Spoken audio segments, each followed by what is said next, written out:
नमस्कार दोस्तों, स्वागत है आपका हमारे YouTube चैनल नेचर लवर्स पर, जहां हम आपको प्रकृति की अद्भुत दुनिया की सैर पर लेकर चलेंगे। हमारा उद्देश्य है कि हम आपको धरती की सबसे खूबसूरत, रोमांचक और रहस्यमय जगहों से रूबरू कराएं। इस चैनल पर आपको मिलेगा सुंदर वनस्पति और जीव जंतु, जंगलों, पहाड़ों, नदियों और समुद्रों में बसने वाले अद्भुत प्राणियों और पौधों के बारे में जानकारियां, प्रकृति की अद्भुत कहानियां, विभिन्न प्रजातियों के जीवन के अनछुए पहलुओं और उनकी जीवन शैली की रोमांचक कहानियां, रोमांचक यात्रा वृत्तांत, विश्व भर के सबसे खूबसूरत और रोमांचक प्राकृतिक स्थलों की यात्रा पर आधारित वृत्तांत और वीडियोस, पर्यावरण संरक्षण के उपाय, धरती को बचाने और पर्यावरण की रक्षा के लिए हम सब क्या कर सकते हैं, इस पर उपयोगी सुझाव और जानकारी।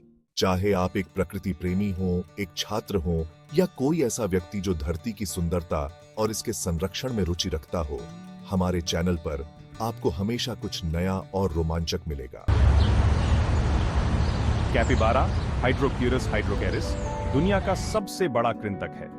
यह मुख्य रूप से दक्षिण अमेरिका के जलमग्न क्षेत्रों और वर्षावनों में पाया जाता है।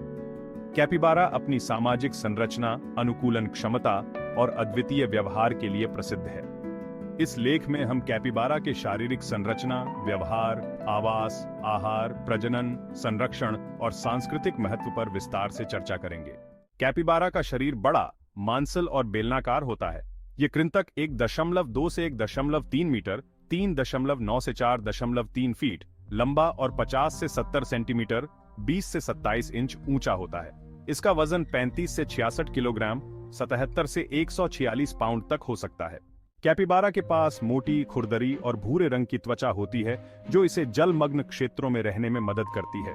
इसके शरीर के ऊपरी हिस्से पर घने बाल होते हैं, जबकि निचले हिस्से पर बाल कम होते हैं। इसकी टांगें छोटी होती हैं और इसके पैर झिल्लीदार होते हैं, जो इसे तैरने में मदद करते हैं। इसके आगे के पैर में 4 और पीछे के पैर में 3 उंगलियां होती हैं, जिन पर छोटे नाखून होते हैं। कैपिबारा का सिर बड़ा और चौड़ा होता है।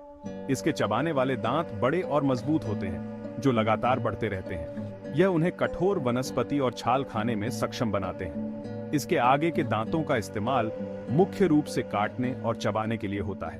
कैपिबारा बहुत ही सामाजिक जीव होते हैं और आमतौर पर समूहों में रहते हैं।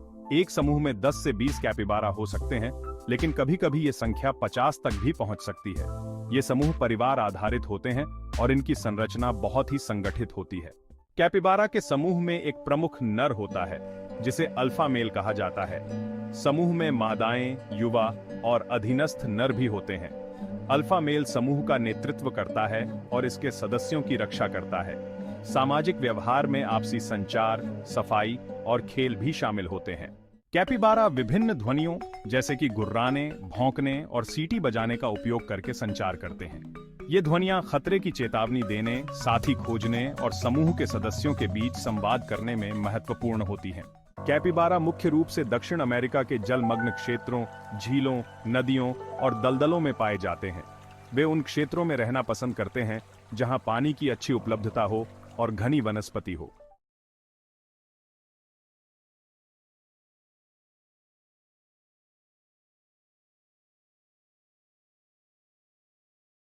तो दोस्तों, प्रकृति की इस अद्भुत यात्रा पर हमारे साथ चलने के लिए चैनल को सब्सक्राइब करें, बेल आइकॉन को दबाएं और जुड़े रहें नेचर लवर्स के साथ।